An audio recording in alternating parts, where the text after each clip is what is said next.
Hey everybody, welcome to NICTITATING Presents. Today we're doing a bit of a switch up. I, Tiffany Morris, am going to be interviewing Sean M. Thompson about the release of his new novel, Goddamn Zombie Chainsaw Murderer. How's it going, Sean? I mean, I could say I can't complain, but I'm always complaining, so that would be a lie. We can all complain at all times. Welcome to the Complaint Podcast. I think that's just like phone calls with me, honestly. Yeah. So why don't you tell everybody about your novel? Alrighty, well, in the summer of 2021, I was sitting around and I thought, I'm having a really hard time with novels. So what would really help me would be if I knew how, like, the fastest time I could write a draft of a novel in. So that was how it started. And I knew that I had written, excuse me, my novella, my bizarre novella, Hate from the Sky, because I had a deadline. I wrote 20,000 in a month. So I was like, all right, in 2016 or whatever, I was able to write 20,000 in a month. So it stands to reason I can do about 40,000 in 2 months. And so that was how it started. And this is how it's going. No. Mean humor. Decidedly not 90s. So it starts with, okay, how fast can I write a novel? And ostensibly the idea was 40,000 in 2 months. So then the idea was, well, what's going to be easy for me to write fast? And I had already done a couple slasher stories, and I do have a background, I'm just like a huge horror film fan, just a big horror nerd. So I have that baseline knowledge. And so it was like, all right, 40,000 draft in 2 months, some sort of slasher. And then I figured, all right, well, how do I make that mine? Like, what differentiates a Sean M. Thompson slasher from the newest Stephen Graham Jones or Adam Cesare or, Neville hasn't done like a true slasher, but like he's borderline. So I just thought, what can I do that's going to make this like my own? And I came up with this idea, which I can't say. The idea being part of the plot of the novel. Yes, it's baked into the novel. So I came up with this idea, this very specific sort of idea, and I had it from the beginning. So that was like, cool. All right. So 2 months for 40,000, a slasher, very specific element I've decided on. And then the last part was just, well, is it a period thing? Is it now? And I decided, no, it's period because I want to do something set in the 90s because I've had, Farmington Correctional, which I did with Planet X Publications. That's set in 1996, but it's set in a prison. So I realized pretty early in writing that, like, okay, it's very hard to convey a time period in prison because the hell of prison is it's sort of timeless. Like everyone wears the same sort of jumpsuit. You know what I mean? Like it pauses life. And I had one other kind of psychonaut story, which got dumped off on a Patreon, which no one has read, which maybe someday we'll read. But anyway, so I had those two things that were set in the 90s. And so it's like, all right, 2 months, 40,000 slasher, set in the 90s. It's a very distinct element. And then I guess the very last part was, okay, what's the setting? And I had done this camping trip to Lake George, and I really liked it. So I figured, all right, that. And then it was like, can I actually do a novel in 40,000? Can I do the draft in 2 months? And I did. Nice. So how long did the revision process take after that? Well, the thing is, when you crank out a really fast draft, the kind of the flip side is the editing process takes a little bit longer. So I'd say the editing process took about 4 months, which isn't much longer for me. But it's like, maybe a month and a half longer. So where is Lake George? Lake George is in upstate New York. Okay, so pretty remote then. Yeah, it's this like really, I had mistakenly thought Lake George was just the lake and then the town was named something else. But the town is actually named Lake George. And Lake George is in Lake George. Oh, okay. Yeah. Lake George of Lake George. And it's just like, size-wise, I don't think it even comes close to one of the Great Lakes, but like, it's a big lake. And I think it's in the Adirondacks. So it's near the mountains and it's very pristine and beautiful. And the people I went with were nothing like the people in the novel, by the way. Like, I went with 2 dudes and 1 older guy. Okay, so this isn't a thinly veiled retelling.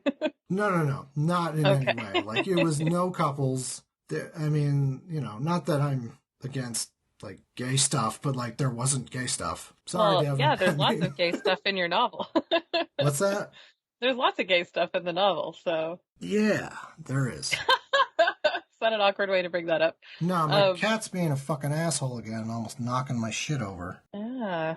Sorry, I didn't mean to get that angry about it. It's just every time I podcast, she starts messing around near the wires. Cats have to be part of everything that happens. I'll probably cut that out. That was a little rage part. People be like, he's canceled. He hates his cat.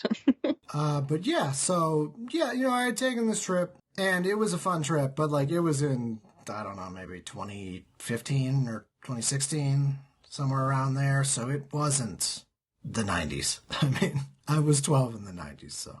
Right. Yep. So why the 90s specifically for this story? I mean, most of my ideas start in a very rudimentary way, so I could tell you there was all this shit that went through my head, but it really just started with like, 90s stuff's coming back. I'd like to do a 90s thing. Kind of full stop. It's interesting, the juxtaposition of 90s and slasher, because when I think of that, I definitely think of like the teen slashers that came out in the late 90s, which was kind of my introduction to the horror genre. So you have like Scream and I Know What You Did Last Summer, things like that. So it's interesting that your novel doesn't really take a cue from those, but is kind of referencing other slashers. And the prose, I've read it, so it's pretty cinematic, I've found throughout. So were you inspired by specific horror movies or a specific time of horror movies? Yeah, the thing about the like stuff I saw in the 90s that I really loved is a lot of it actually wasn't necessarily slashers. I'm obviously drawing from Scream with like the metatextual qualities of it.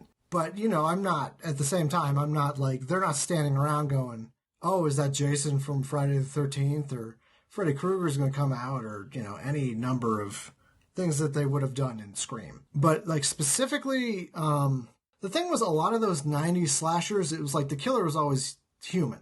Like, that was the thing. It was always a teenager, and then there was some older person that tended to be the killer, or the killer was another one of the teenagers, something like that. Mm-hmm. And I didn't want to do that. So in a way, I did sort of go back, even though it's set in the 90s, it's sort of drawing from like every slasher I've ever enjoyed.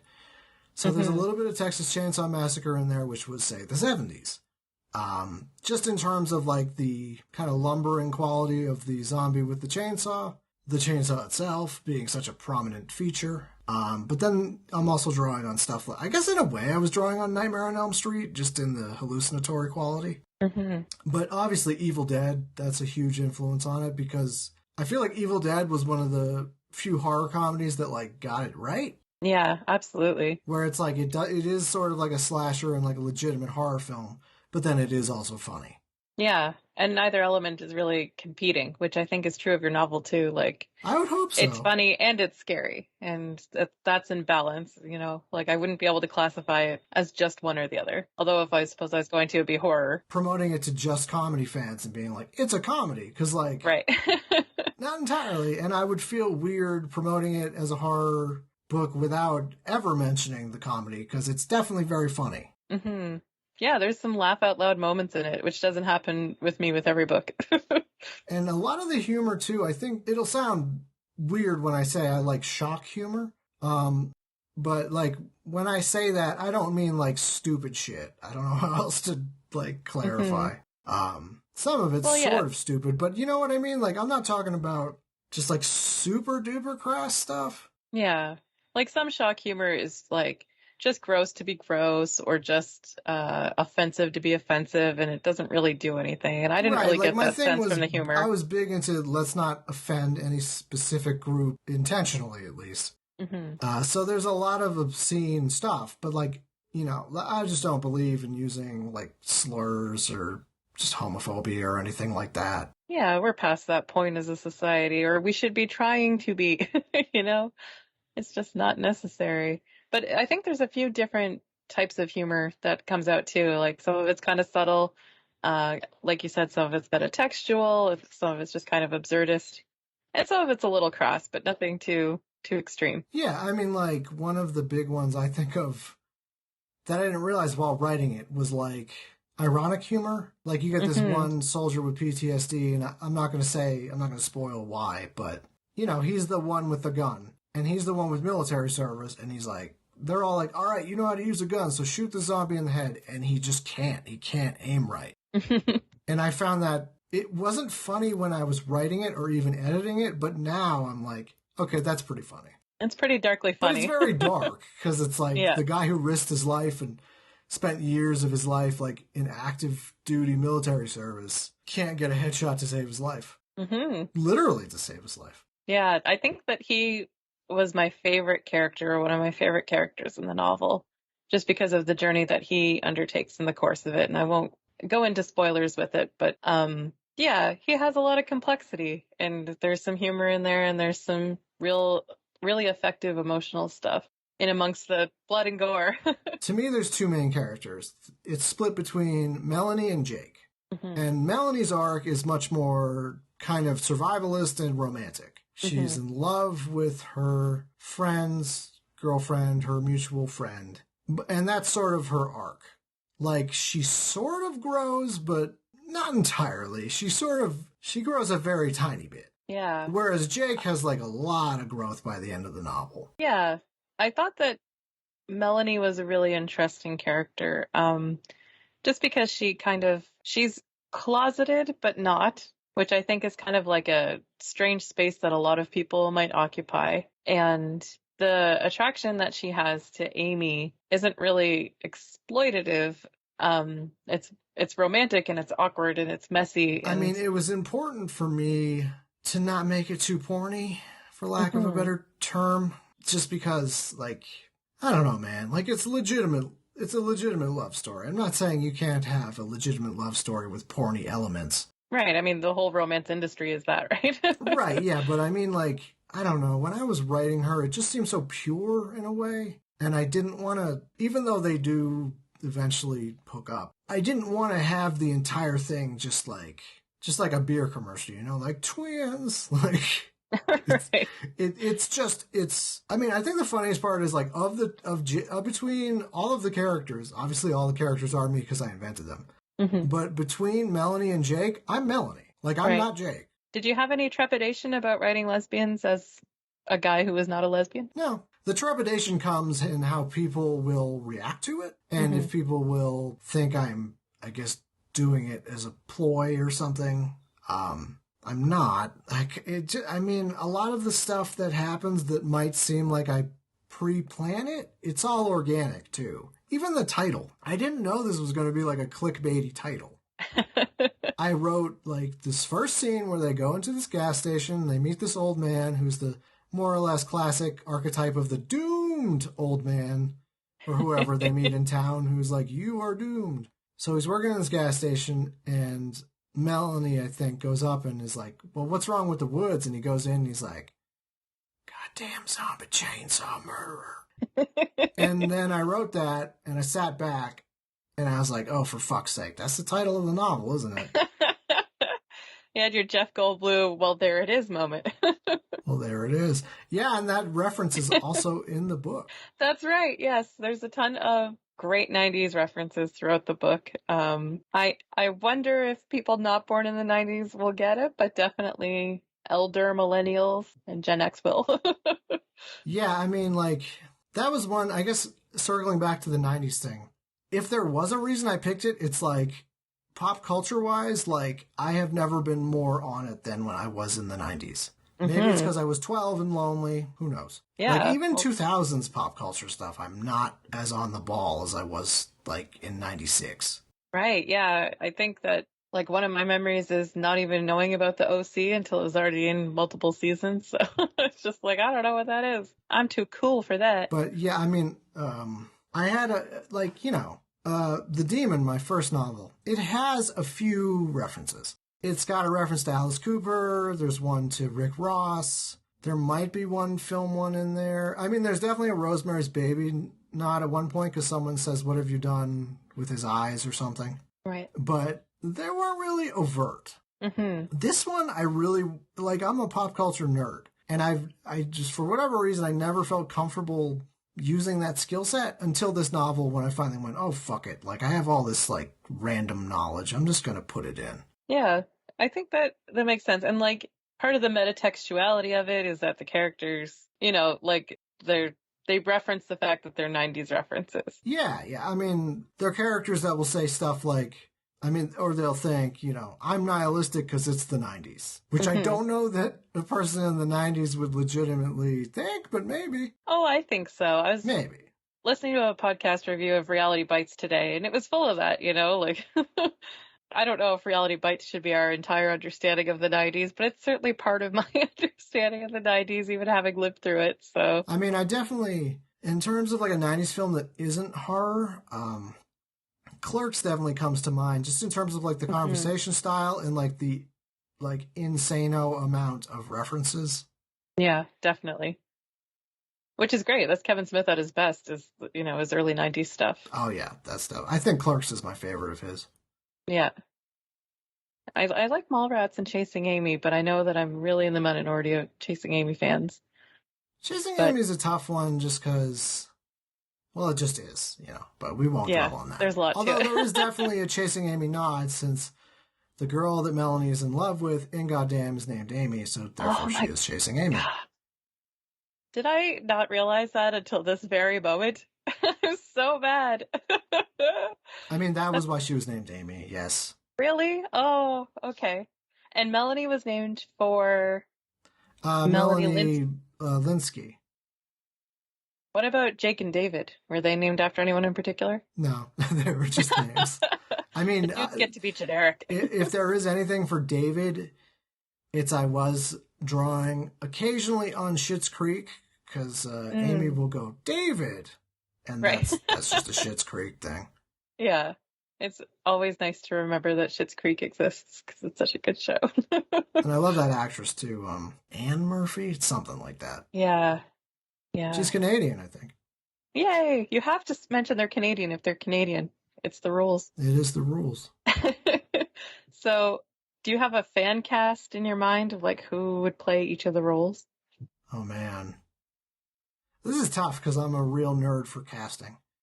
Yeah, I love casting things just for fun in my head. Intentionally or not, Amy is sort of modeled after Amy from Chasing Amy. That's why she's got kind of bleached blondie hair, but I picture her as having like shorter hair. So, I mean, I have someone in mind for Melanie. She was from, I'm blanking on her name, but she was from, Jesus Christ, now I'm blanking on this, Yellow Jackets. Okay. Let me, since it's my podcast and I can edit this, why don't I just find her name? Just think of your answers now, and then we'll edit to the point where you know everyone. And then it'll seem like I know it instantly. Yeah, and I'll clearly keep this part in because I'm an ass. No, I'm all about it, because I feel like that's a good question that you can answer, but maybe not right off the bat. And it's funny because this actress is bleach blonde in Yellow Jackets, but it's like... Clearly not her hair color. I can tell, fellow gingers can tell when someone's like sort of a ginge. So, Sophie Thatcher...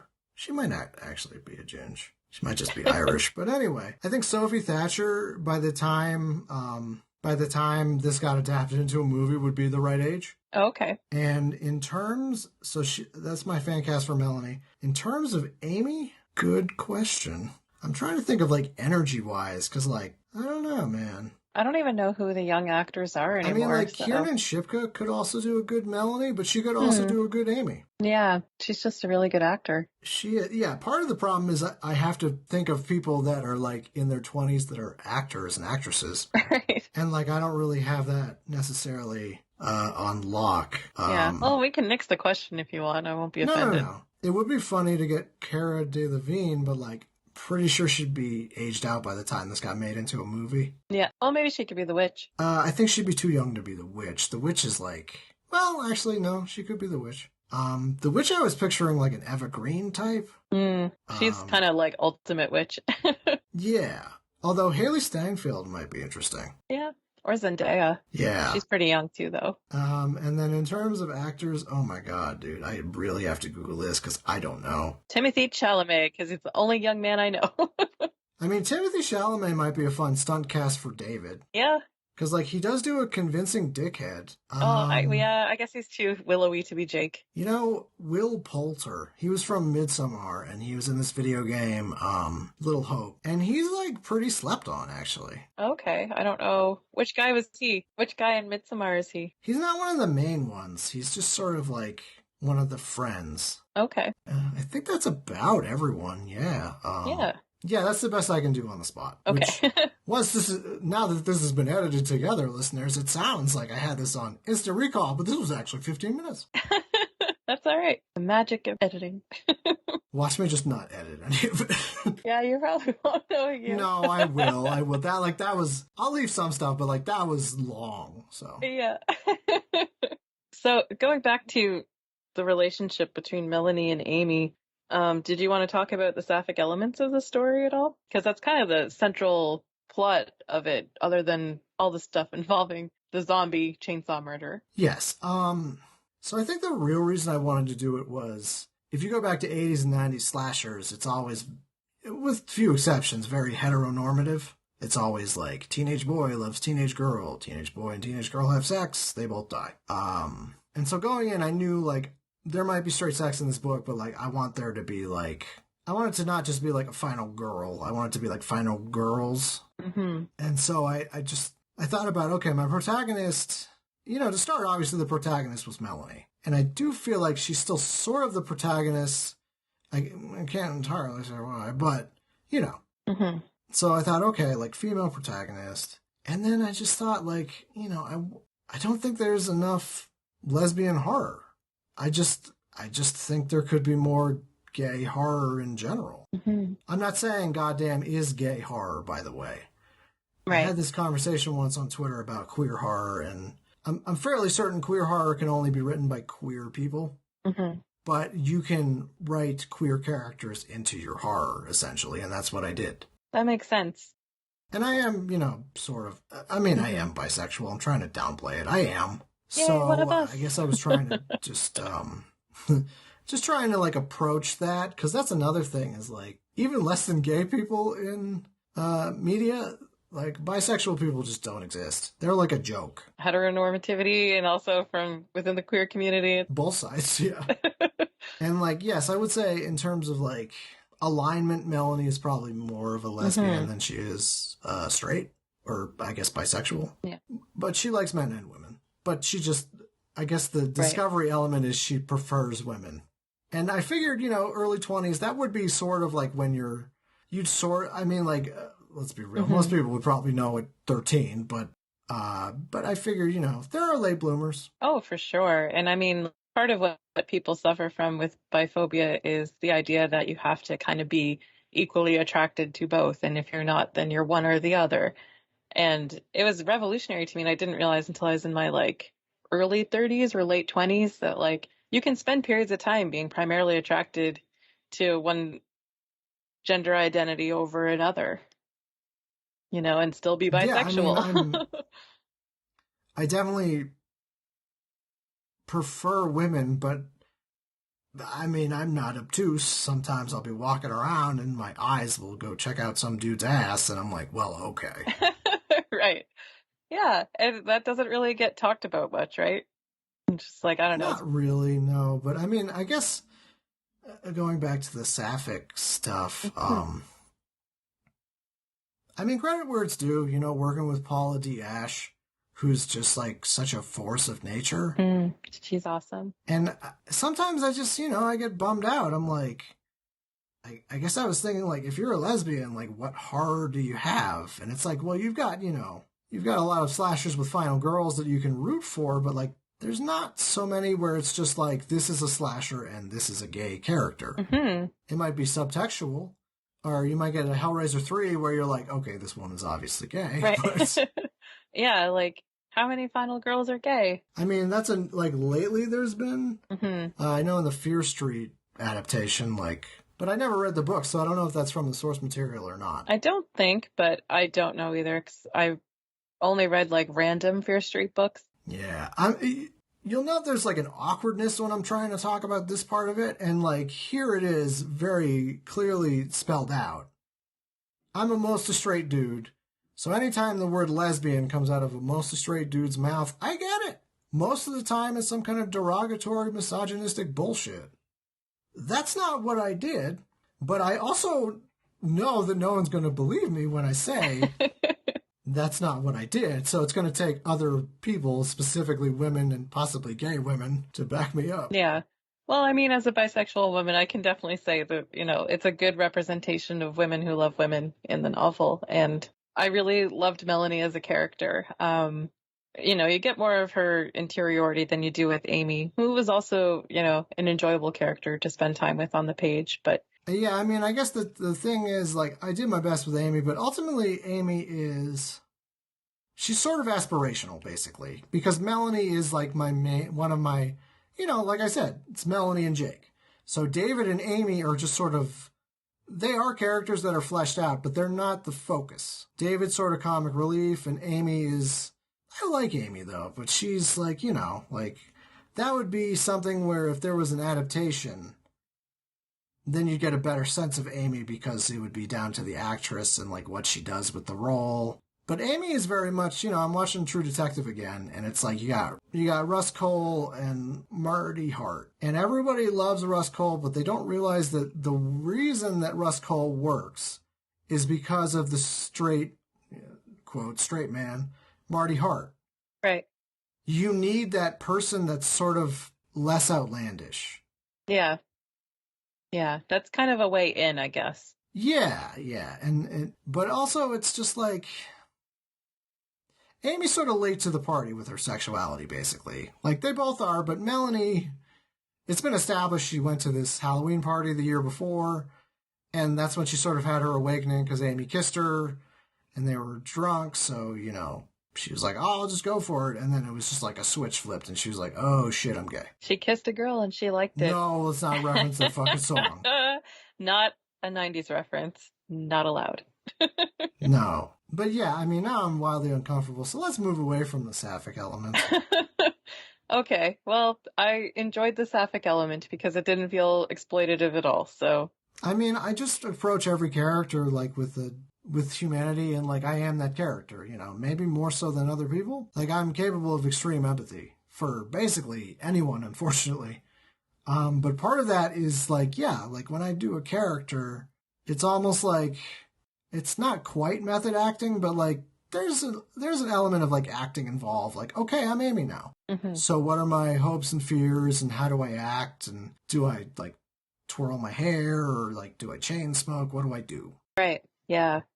And I guess we should talk about Jake some more too, because I mean, we should talk about chain smoking, because Jesus Christ, everyone's it made me want to smoke so badly. I'm like 10 months into my quit smoking journey, and I was just like, I want one. I quit smoking like 20 years ago almost. Yeah, so warning, folks, this book is going to make you want to smoke. I should have put it in the content warning. Warning, lots of cigarettes. Yeah. Like, oh, I get like that when I'm watching Mad Men too. I'm just like, oh, those cigarettes look so good. There's just so many. So yeah, but I mean, you also get the sense that they are going through it. So I understand the impulse to smoke a lot. And they're partying, Yeah, I mean, initially it's just they're getting drunk and like partying and shit. Mm-hmm. Although I will say, now that I live in New Mexico, be very careful chain smoking when you're camping, because we just lost like 500,000 acres or something, and like I'm sure some of those forest fires are cigarette related. Yeah. I mean, we're far too into the climate apocalypse to be smoking outdoors, I think, in the woods. It's the 90s. People chain smoked in the 90s, and like you were less worried about setting a forest on fire. Right. We've got lots Maybe of only forest. a little Don't less, worry but you about still it. were less. What's that? Maybe only a little less, but still less worried. Yeah, for sure. And I mean, they're in their 20s, so they're not worried about mortality. In my defense, it's raining for most of the narrative, so. That's true, too. You can smoke safely while you're camping. It's just harder. Yeah, no, it's true. I do think it's funny. I made ostensibly a camping novel, and it just rains almost the entire time. That's been my luck a couple times when camping, so. I went camping on my honeymoon and was sick, and it sucked so much I'd caught a cold from someone at the reception. It's just like, oh God. It was not the most fun I've ever had. But it was a nice honeymoon otherwise. But yeah, so the camping aspect is interesting because it's like... I mean, okay, so like I moved to Santa Fe. I used to live in Massachusetts. I lived in Boston for about 10 years, and before that I grew up in central Massachusetts. I thought I was fucking wildery. I thought, oh man, I'm an outdoorsman. And then I moved to fucking New Mexico. And I am like the least outdoorsy out of like, so people out here is just like, oh yeah, I camp for a week by myself in the mountains. Yeah, mountain folks do not fuck around. They know how to camp. Oh man, I got to do these two stories real quick. But yeah, no, we camp. So one time we were on Santa Fe National Forest, and we're in the Sangre de Cristos Mountains, which are, I can see them actually right now from my house. Blood of Christ's, or the Blood of Christ Mountains. Oh, hardcore. Yeah. So it was just busy. It was the summer. We couldn't find an open spot in the like existing campsites. But the thing is, it's on BLM land, which is Bureau of Land Management. And they're sort of okay with you just camping anywhere. Okay, that's I mean, like assuming crown you're land. not a dick about it and like setting the woods on fire. So we found this one, and it's this pull off, this little parking spot, and then it's sort of like an overhang.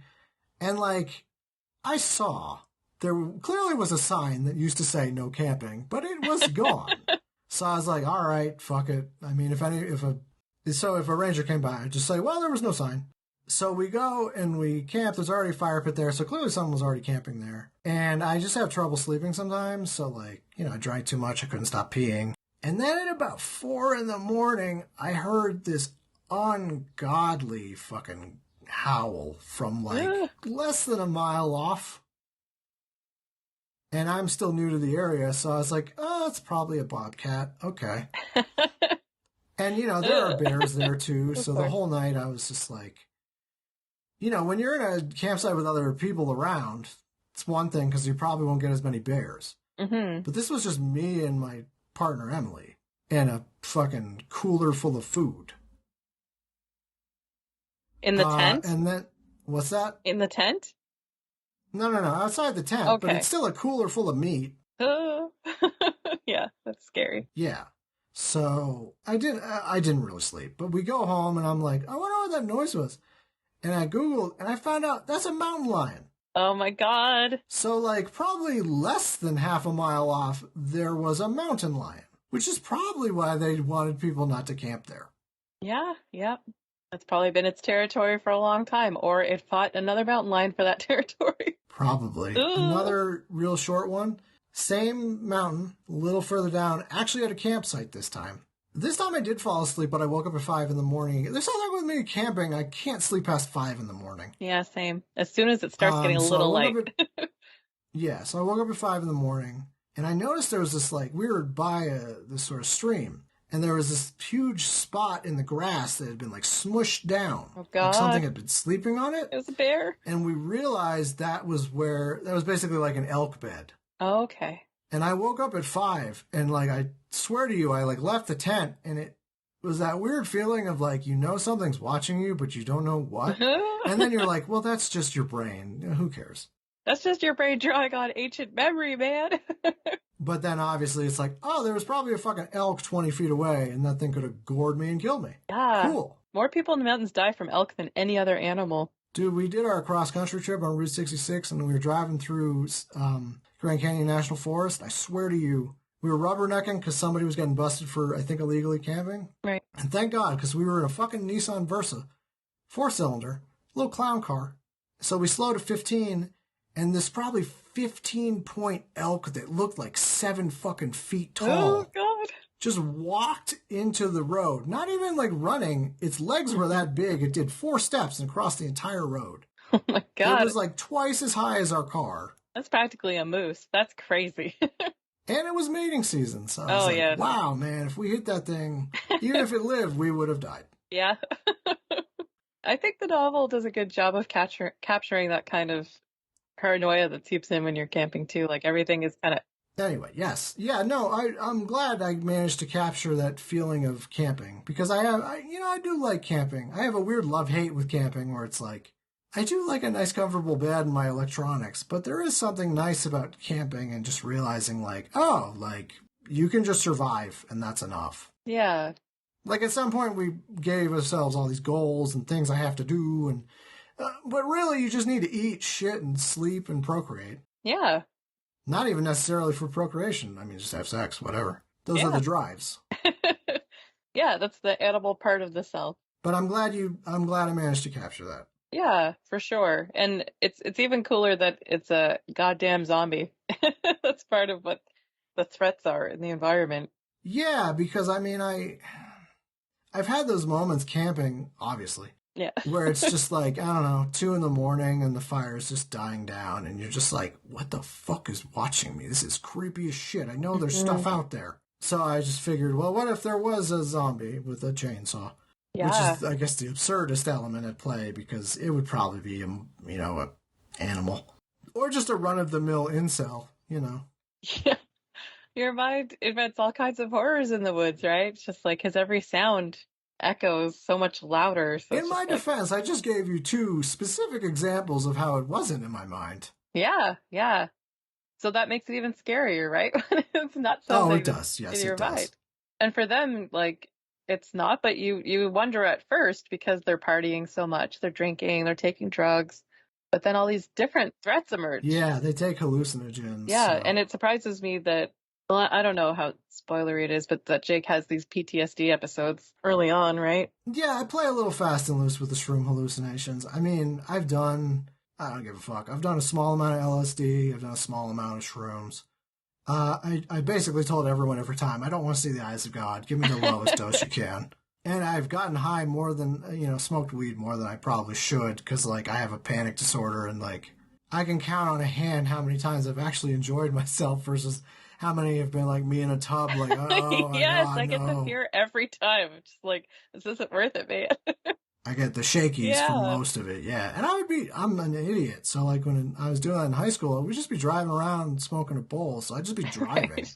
Good old teenage pastimes when you're Uh, another millennial. yeah, I'm glad Yeah. I'm not dead, yeah. Don't do it, kids. You probably won't anyway, because you're all much cooler than we were. No, because y'all do smart drugs or whatever the fuck you do Do now. you want to give the listeners a little rundown of what the novel is about? A little summary? Yes, it's four friends Jake, Melanie, Amy, and David. Jake and Melanie are dating, and Amy and David are dating, and they go on a camping trip in summer of 1996 on Lake George. They rent canoes, canoe into this island, and, they've got shrooms, weed, beer, obviously cigarettes. A lot of sex, blood, violence, supernatural weirdness. A witch shows up. I wasn't lying. There is a zombie with a chainsaw that shows up. He is prominent. He has a backstory, but I couldn't tell you the name I invented for him. It sounded vaguely like somebody from Louisiana. Well, Nat, are you sure you can't tell us? Yeah, because I'd have to track into the actual. I mean, I mentioned it once. Like, I mentioned it once about how he was a guy from the 70s who was a serial killer that escaped. Oh, yes. But anyway, hijinks ensue. So, how I described this novel lately was if you take Friday the 13th, Evil Dead, John dies at the end, Scream, and Clerks, and put it in a blender with maybe The Ritual by Adam Neville, that's pretty much the book. I'd say that's accurate, yeah. It definitely picks up on a lot of the really strongest parts of each of those. Thank you. I'm very proud of this novel. It's my first standalone. I hope people like it. I hope people read it. And if you do like it, please rate, review, tell your friends. I'm just one guy. I run a small press, NICTITATIng books. It's hard getting the word out there. So every little bit helps. And just know that every person that reads it and reviews it and, loves it and tells their friends, like, that means the world to me. So. Well, you heard the man. Go buy it and love it, because I'm sure you will. All right, I've been Tiffany Morris. Oh. Yeah, I mean, don't get me wrong. Some people will probably hate it and whatever. Then, yeah, you are who you are. But yeah, you have a right to hate it, but you should buy it. Give it a chance. you have a right to hate it, Yeah. but give it a shot. I do think, in terms of horror novels for this summer, at least, I can't think of any others like it. I mean, it's hard to think of any novels like it, but you know what I'm probably gonna do? I can't even think of stuff close to it. I'm probably gonna get what's Jonathan Rabb's new one? Camp Winter Falcon? Oh, Haunting of Camp Winter Falcon. I might get that one, yeah. and I might. Well, I'm definitely getting goddamn Zombie Chainsaw Murder. It's in the mail, but I've already read it also. But it's just like, yeah. It's kind of like camp. I will say, book. I think it has a weird sort of similarity to something like Negative Space by B.R. Yeager. I can see that. It's obviously got like sort of a. John Rabb has this novel, Camp Ghoul Mountain Part 6, And there is a nod in my novel where someone says, "Didn't this happen in Camp Cool Mountain Part 7?" So Nice. obviously drawing from that a bit. So many awesome tributes and references in this novel. It's a lot of fun to read, and it's also, I was going in based on the title expecting it to be fun, but I was not expecting how gory and emotionally effective it would be. So kudos to you. I think the thing that's going to really sneak up on people is how emotionally affecting. Because, like, going into a slasher, you can expect gore and you can expect maybe some jokes and some sex. You might not expect to be moved. Yeah, well, I mean, it's part of Melanie's journey. So if you like lesbians on a gory journey to self-acceptance, you're in for a treat. Yeah, I would say so. I'll edit out that long pause. I probably won't. But yeah, I mean, thank you so much for doing this. Obviously, my blanket thank you to everyone who's helping me out goes to you, especially because you've helped me out a lot. It's been a pleasure. And indeed, thank you for interviewing me because I needed someone to interview me about the novel. No, it's been fun. Anytime. Cool, yeah. So, novel is available now in ebook and print on Amazon. It may eventually end up on some other things. It is eventually going to be an audiobook, but that probably won't be until at least August. So if you're someone that waits for audiobooks, keep it locked to the Nictitating Books Twitter, which is at NICTITATING, or check out my official Twitter, which is at SpookySeanT, and I'll have more on that. And maybe at some point I'll update the website for Nictitating Books, and I can share news on that. Awesome. Thanks so much, Sean. Yeah, no problem. And so I'm probably going to get this going again at some point. So yeah, look for more Nictitating Presents interviews in the future.